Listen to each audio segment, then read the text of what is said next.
ভরসা দাও তুমি। Professor doctor Syeda Taklima Sultana. আমাকে ভরসা দাও তুমি, আমাকে ফের নবরূপে সাজাও, যে রূপে ওই শৈশবে চোখ দুটি ভরিয়ে তুলতে কাজল কালো আঁখিতে, কপালের বাম পাশের ওপরটাতে এঁকে দাও চাঁদ মামা নামের কাজলের গোল টিপ, তেল মেখে আলতো করে টেনে টেনে ফের বলো, নাক ওঠ, পানের বোট, আসমানি ওঠ।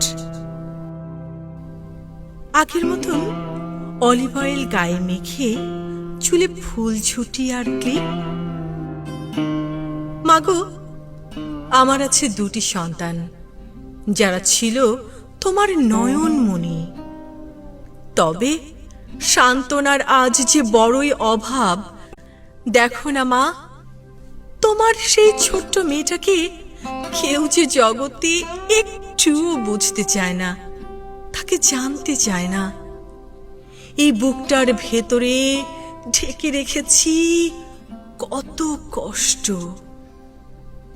মাগো, আমি আলোকিত মানুষ হয়ে আলোর ঝলকানি ছড়িয়ে দিতে চেয়েছি বিশ্বময়। চেয়েছি ফোটাতে এক চিলতে হাসি দুঃখী মানুষের মুখে, পাশে এসে দৃঢ় চিত্তে সান্ত্বনা দিতে চেয়েছি নিপীড়িত যত দুঃখী অভাবী মানুষগুলোকে। মাগো, তুমি তো জানো এই ছিল শুধু স্বপ্ন আমার, অথচ তোমাকে হারিয়ে আজ আমি নিজেই অচল স্থবির পাথর খণ্ডের ন্যায়। মা, ও মা, তোমাকে ছাড়া কেমন করে একলা ঘরে থাকি বলো? নিজের আপন মানুষগুলোকে এখন আর কাছে ডাকতে ইচ্ছে করে না, তুমি কাছে নেই বলে। কেন তুমি চলে গেলে? কেন তবে রেখে গেলে এই আমার নির্মম বাস্তব ভিত্তিক জীবন?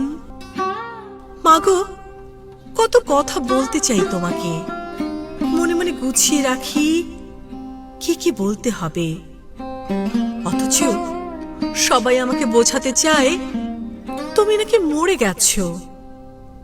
বলো মা, তা কি হয়?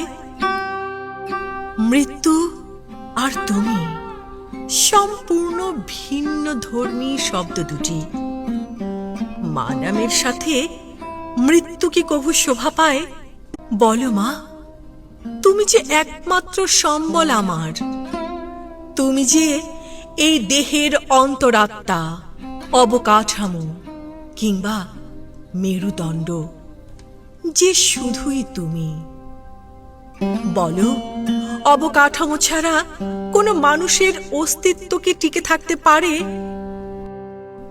তোমাকে ছাড়া তবে এই তাকু কি কভু ভালো থাকতে পারে?